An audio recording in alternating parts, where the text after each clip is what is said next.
जब शादी किए हो तो एक्सेप्ट कर लो, मतलब रखो सालू को, और नहीं उनके पापा मम्मी को भी समझाएंगे। कार्रवाई मैम होना चाहिए ना कि लड़का इतना दिन साथ रहने के बाद छोड़ के लड़का को कर दे, अंदर करवा दे। तो ये लड़का ना दोषी है, करवा दो अंदर। कि अगर तुमको लगता है कि 498 लगाओ कि मारता था पीटता था, वो लड़का कहता है हम मर जाएंगे लेकिन उस लड़की के साथ नहीं रहेंगे। लड़की कहती है मर जाएंगे तो हम उसी के साथ रहेंगे। शालू हम लगातार हमारे यहाँ आई और बहुत कलपती थी। जब तक हमारे यहाँ ये मामला रहा महिला विकास मंच में, दहेज की कोई बात नहीं हुई थी। हम लोगों ने सलाह दी थी कि भाई एक लड़का ही जीवन में सब चीज नहीं है, तुम छोड़ दो इसको, तो गलत बात है। लेकिन ये कैसे कैसे उसके लिए अपना जीवन पूरा खराब कर दोगी। हम लोग तो चाहते हैं ना कि लड़की है पूरा जीवन क्या बर्बाद कर दे एक लड़के के पीछे, सशक्त तो चाहेंगे हो जाए।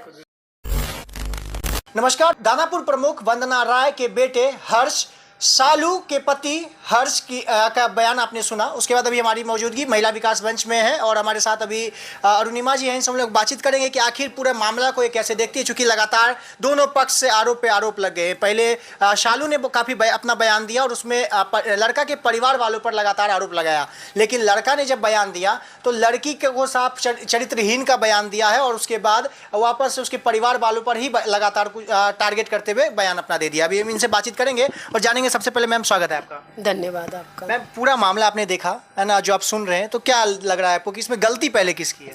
देखिए, गलती अगर आप ये कहिएगा, प्यार व्यार का मामला था, लड़का और लड़की दोनों दोषी हैं। लड़का और लड़की दोनों बिल्कुल दोषी हैं। अच्छा, अब आरोप जो लग रहे हैं, चूंकि 3 साल 4 साल शादी में रहते हैं, उसके बाद 4 साल के बाद इतना कुछ होना, इसको कैसे देख रहे हैं? क्योंकि आप लोग महिला है और लगातार महिलाओं के लिए भी आवाज उठाते रहते हो, तो इसको बतौर महिला कैसे देख रहे हैं? बहुत पिछले साल की बात है। शालू हम लगातार हमारे यहाँ आई और बहुत कलपती थी। तो जब उसकी माँ भी बोलते बोलते बहुत ज़्यादा रो जाती थी, हमें फोटोग्राफ दिखाया, उन्होंने वीडियो दिखाया। जब वीडियो देखे ना तो मैं चकित रह गई कि एक ऐसी शादी, इतनी भव्य शादी जो लव मैरिज है, इतनी भव्य शादी कैसे हुई। तो उन्होंने बताया कि जब हमारे यहाँ लड़का आने लगा तो हमने इसको करौटा में शादी कर लिया। जब देख ही लिए कि लोग शादी कर लिया तो हम कर दिए। एक बात बताइए, क्या यहाँ लड़की की माँ दोषी नहीं है? अगर लड़के की माँ बाप नहीं तैयार हैं, आपकी बेटी और ये लड़का कोर्ट मैरिज कर लिया है और लड़का अभी केवल पढ़ाई कर रहा है, हम काहे के लिए इतना भव्य शादी करेंगे जो आपकी बेटी को खिलाने में भी सक्षम नहीं है? अभी तो पढ़ाई कर रहा है, हम उसके पीछे काहे के लिए 12-15 लाख खर्च करेंगे? आप अपनी बेटी को जेवर गहने से लाद दीजिए, वो आपकी मर्जी, आप खूब सारा दे दीजिए, वहाँ सामान खरीद दीजिए। आप एक पढ़े लिखे व्यक्ति से, आप किसी से भी पूछिएगा, इंजीनियरिंग की पढ़ाई कर रहा है, वहाँ पे आप एक लड़की को रख दीजिए, एक तो डिस्टर्बेंस होगा। लेकिन भाई दोनों में मोहब्बत था, दोनों ने अपने से शादी कर ली। तो चलिए, इनकी मम्मी भार उठाई, जो मेरे से खुद बोली हैं कि मैंने बोला था वहाँ पे तुम रहोगे तो हम देंगे तुमको आगे की पढ़ाई का, उस लोभ में ही किया होगा। अगर मोहब्बत है तो आज भी होता, अगर नहीं है तो लोभ में किया। हम तो यही कहेंगे। एक बाहर वाले का क्या नजरिया होगा? अच्छा, प्यार मोहब्बत कभी खत्म थोड़ी होता है। तो लगातार यहाँ पर अब तो बयान इतना तक निकल गया कि लड़का कहता है हम मर जाएंगे लेकिन उस लड़की के साथ नहीं रहेंगे, लड़की कहती है मर जाएंगे तो हम उसी के साथ रहेंगे। बिल्कुल। तो दोनों ही बातें सोचिए कि लड़की भाई उतने ही प्यार करती थी, लड़का है, लेकिन दोनों में इतना, दोनों छोटे थे, बच्चे थे, तो दोनों में 3 साल बहुत लड़ाई झगड़ा हुआ। ये खुद मुझे सालू ने बताया है। सालू से जब हमने बताया, जब एक बार सालू बहुत जिद की, सालू का केवल एक ही जिद था, लड़का मेरे सामने बैठ जाए और उसके बाद वो बोले कि हाँ हम नहीं रहेंगे तो हम मान जाएंगे। लड़का एकदम, मतलब कितनी कोशिश किया हमने, वो नहीं तैयार हुआ। उनके पापा मम्मी आए, काफ़ी देर बात हुई, लड़का के पापा। तो यहाँ महिला विकास मंच में 2 घंटे बैठे हैं वो। देखिए, हमें वो कहीं से दोषी नहीं लगे। क्यों नहीं लगे? वो तो शामिल ही नहीं थे। वो तो अपने बेटा को दोषी दे रहे थे कि आज हमको यहाँ लाके खड़ा कर दिया है। अगर मेरा बेटा नहीं करता अपने से तो आज आपके आगे नहीं ना बैठते। कहाँ गलत थे वो बोले हम तो शादी में शामिल भी नहीं हुए, हम क्या करें? जो दहेज की बात कर रहे हैं ये सरासर गलत है। अच्छा, 80 लाख का जो दहेज का आरोप लग रहा है परिवार वालों पे, लड़का के परिवार वालों पे, तो इसके बारे में क्या कहेंगे? क्योंकि आप लगातार संपर्क में, दोनों से संपर्क में। जब तक हमारे यहाँ ये मामला रहा महिला विकास मंच में, दहेज की कोई बात नहीं हुई थी। ना लड़की की माँ को हम गलत बोल सकते हैं। उन्होंने भी मुझे एक बार भी नहीं बोला। लड़की की माँ बहुत अच्छे हृदय की हैं, वो टूट रही थी कि वही बेटा, मतलब वही दामाद को बेटा ही बोलती थी, हमसे बहुत प्रेम से बात करता था, वो ऐसा कैसे कर सकता है। तो वो भावना से टूट रही थी, लेकिन उन्होंने एक बार भी किसी लड़के की माँ बाप के बारे में भी नहीं बोला कि वो हमसे दहेज मांग रहे हैं। हाँ, ये दुख था कि मेरी बेटी को एक्सेप्ट नहीं कर रहे हैं। तो वो बोल रहे हैं कि जब मेरा बेटा ही नहीं अब कर रहा है तो हम काहे के लिए करेंगे। अब जब ये बोलेंगे कि बेटा को आप क्यों रखे हैं, तो एक बात बताइए, जब बेटा अगेंस्ट होके शादी कर लिया, उन्हीं के बेटा को आप रख के तो शादी कर दिए ना, तो उनका बेटा जब अपने यहाँ लौटा तो कैसे नहीं रखेंगे। उनके घर का लाल है, चोर भी है तो लाल है, तो डकैत भी होगा तो लाल है। तो बहू को क्यों नहीं रख रहे हैं? ये तो उनका दोष है कि जब बेटा शादी कर लिया, अब बेटा ही नहीं रख रहे हैं तो वो क्या करेंगे। पेरेंट्स का दोष नहीं है, गलती हर्ष की है। हर्ष की सिर्फ गलती है? हर्ष और सालू दोनों की गलती है। अच्छा। दोनों भावना में शादी की है, कम एज था, दोनों कर लिया, बाद में लगा कि दोनों हम एक दूसरे के लिए सुटेबल नहीं है। जबकि सालू ने कसम खाया हुआ है मरेंगे भी तो उसी के साथ मरेंगे। अब हर्ष बोलता है हम मरेंगे तो हम मर जाएंगे, उसको नहीं रखेंगे। तो हम आप क्या कर सकते हैं इसमें। तो दोनों का है, मामला कोर्ट में चला गया है, तो अब कोर्ट ही देखेंगे कि इन लोगों को साथ करें या अलग करेंगे। अच्छा, एक आरोप लड़का पक्ष से लगा है कि जब शादी हुई थी तो गहने जो मिले हैं लड़का को सोना, अंगूठी, जो गले में पहनने वाला, मतलब बहुत कुछ मिला है उनको, तो लड़का पक्ष का कहना है कि सब नकली दिया गया था, भाड़े पे लाकर। लड़का का वही बयान है कि सब नकली दिया गया था, पहना करके फिर भाड़े पर लाया गया था, फिर निकाल के हटा दिया। देखिए, ये बात ना सालू हमें भी यहाँ बोली थी कि लड़का बोल रहा है कि जो भी है ना ज्वेलरी है वो नकली है। तो हमने बोला एक बात बताओ कि तुम उस लड़के को कैसे अच्छा कहती हो जो तुम्हारे साथ बेंगलोर में रह के भी वो तुम्हारे दिए हुए गहने को बोल रहा है कि वो नकली है, ये है। मतलब उसके दिमाग में क्या चल रहा है। जिसको प्यार मोहब्बत रहता है ना, वो गहना और जेवर नहीं देखता है, कपड़ा नहीं देखता है।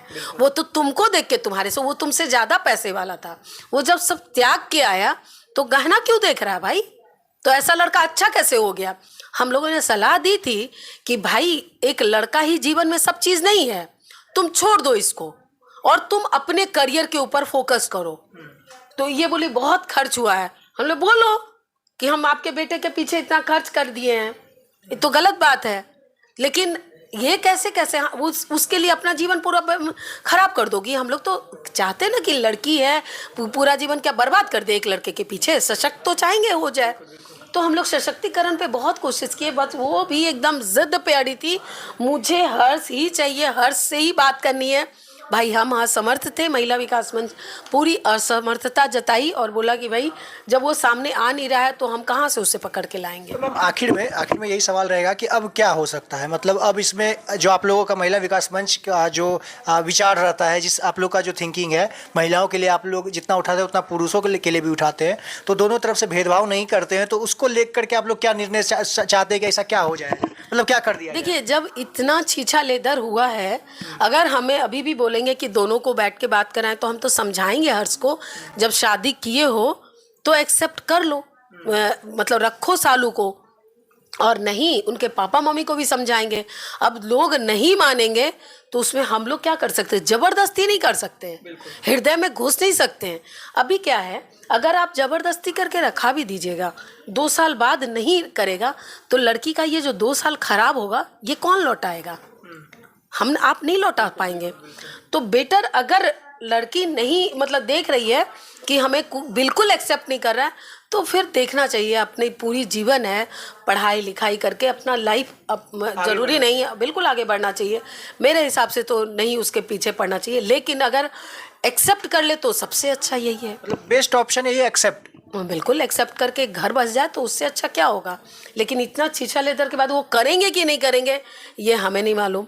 अगर करना होता, हम लोग तो छीछा लेदर से पहले के हैं ना, हमारे पास तो केस पहले आया ना, तभी एक्सेप्ट नहीं किया। पूरा मामले में आपको क्या लग रहा है कि लड़का पक्ष जो है वो तैयार नहीं है या लड़की पक्ष में कमी है? लड़का खुद तैयार नहीं है, लड़का ही तैयार नहीं है। ये शालू को बोल बोल के हम थक गए हैं कि हर्ष खुद तैयार नहीं है। लड़का पक्ष तो बाद में ना, देखिए तो उस लड़का पर कार्रवाई, तैयार तो उस पर होता, कार्रवाई मैम होना चाहिए ना कि वो लड़का इतना दिन साथ रहने के बाद छोड़ के लड़का को कर दे, अंदर करवा दे।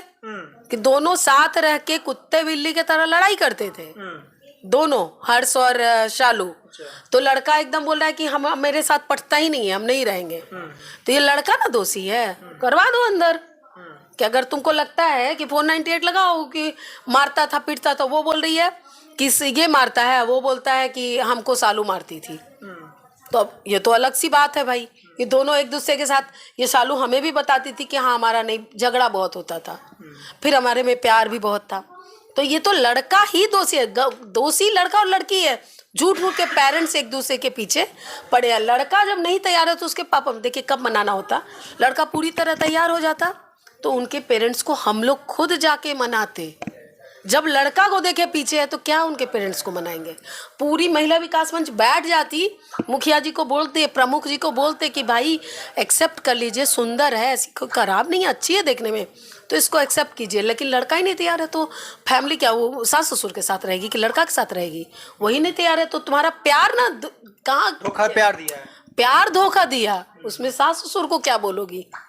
ये सब एलिगेशन तो लॉयर बताया होगा कि एलिगेशन लगा लो, तो लगाई होंगी हमें लगता है। क्योंकि भाई उस समय तक तो ना शालू बोलती थी ना उनकी मम्मी जो लगातार आती थी, कभी नहीं इन्होंने बोला कि दहेज का डिमांड करते हैं। मेरे से तो नहीं बोला, मैं कैसे झूठ बोलूँगी। चलिए बहुत बहुत धन्यवाद मैम। देखिए आपको हमने सारा जो भी बातचीत थी, हमने महिला विकास मंच के टीम से बात करने का पूरा प्रयास किया, पूरा बातचीत भी रखा।